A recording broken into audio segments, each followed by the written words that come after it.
அனைவருக்கும் வணக்கம். இன்றைய திருக்குறள் சுடச்சுடரும் பொன்போல் ஒளிவிடும் துன்பம் சுடச்சுட நோக்கின்பவர்க்கு. துன்பம் சுடச்சுட நோக்கின்பவர்க்கு சுடச்சுடரும் பொன்போல் ஒளிவிடும். நோக்கின்பவர் என்றால் தவம் செய்பவர். தவம் செய்பவர்க்கு துன்பங்கள் நிறைய வரும். அந்த துன்பங்கள் எல்லாம் அவருக்கு மெய்யறிவை தரும். தங்கத்தை எவ்வாறு புடம் போட்டு நெருப்பிலே இட்டு அதை தூய்மை செய்கின்றோமோ அதன் பின் அது மிகுந்த பிரகாசமாக ஒளிவிடுகிறது அல்லவா? அதுபோல்தான் தவம் செய்பவர்களும் தங்களுடைய துன்பங்களை கடந்து விட்டால் மெய்யறிவு பெறலாம்.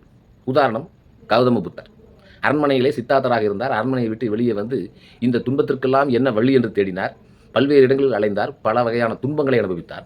கையை என்ற இடத்திலே போதி மரத்தடியிலே அரசமரம். அவருக்கு மெய்யறிவு, பிரசன்ஸ் ஆஃப் மைண்ட் என்று சொல்வார்களே, அது வந்தது. அப்பொழுது அவர் கண்டறிந்த உண்மை என்னவென்றால் ஆசையே துன்பத்திற்கு காரணம். அப்போ அதை தான் பயன்படுத்தி புத்த சமயத்தை நிறுவினார். இதைத்தான் வள்ளுவர் சொல்கிறாருங்க. அப்போ ஒரு மெய்யறிவு பெற வேண்டும் என்றால் பல்வகை துன்பங்களை தாண்டித்தான் ஆக வேண்டும். அவ்வாறு சென்றால் தான் தங்கம் போல் ஒளிவிட முடியும் என்று சொல்கின்றார். இப்போ தங்கத்துக்கு வருவோம். தங்கம் பார்த்திங்கன்னா 1995 ஒரு பவுன் 8 கிராம் வந்து 3000 ரூபாய்க்கு விற்றுச்சிங்க. 2005 3000 to 4000 ரூபாய்க்கு விற்றுச்சு. 2015 14,000 15,000 விற்றுது. இன்றைக்கி 2025 8 கிராம் வந்து 22 கேரட் தங்கம் வந்து 95,000 ரூபாய்க்கு விற்கிதுங்க. அப்போது சுடச்சுடரும் பொன்போல் ஒளிவிடும். தங்கம் ஏன் ரேட் அதிகரிக்குது அப்படின்னா, வெளிநாட்டு போர்கள், பொருளாதார நிலைத்தன்மை இல்லாமை. ஏனென்றால் பங்குச்சந்தையிலே முதலீடு செய்த பெரிய பெரிய பணக்காரர்கள் இப்போ தங்கத்தை முதலீடு செய்கின்றார். அப்போ தங்கத்தினுடைய விலை மிக உச்சத்தை அடைந்து விடுகிறது. இது இப்படியே இருக்குமா அப்படின்னு நமக்கு ஒரு கேள்வி வரும். கண்டிப்பாக இருக்காதுங்க. ஏன்னா RSI என்று சொல்வார்கள், ரிலேட்டிவிட்டி ஸ்ட்ரென்த் இண்டெக்ஸ் என்று கமாடிட்டியில் சொல்வார்கள்.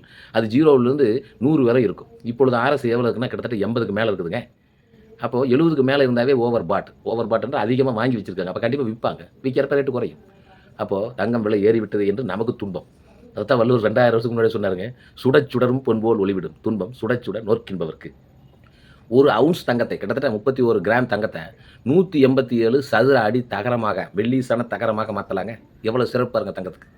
அப்போது அந்த ஆபரணங்கள் செய்கின்ற பொழுது அந்த ஆபரணங்கள் மிகவும் மின்னுகிறது. தங்கத்தை அவ்வளோ சீக்கிரம் துருப்பிடிக்க வைக்க முடியாது. தங்கத்திலே ஒரு குறை இருந்தாலும் தரத்தினில் குறைவதுண்டோ, எப்படி சொல்லியிருக்காங்க பாருங்க அந்த காலத்தில் கண்ணதாஸ். தங்கத்தில் என்ன குறை இருந்தாலும் தரத்தில் குறைவதில்லை.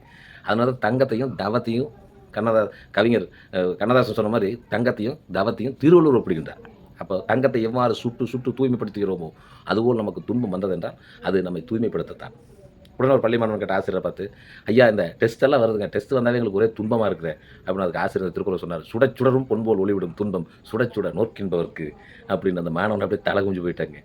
வள்ளுவத்தை படியுங்கள், வாழ்க்கையில் எல்லா துன்பமும் கடந்து போகும். நன்றி.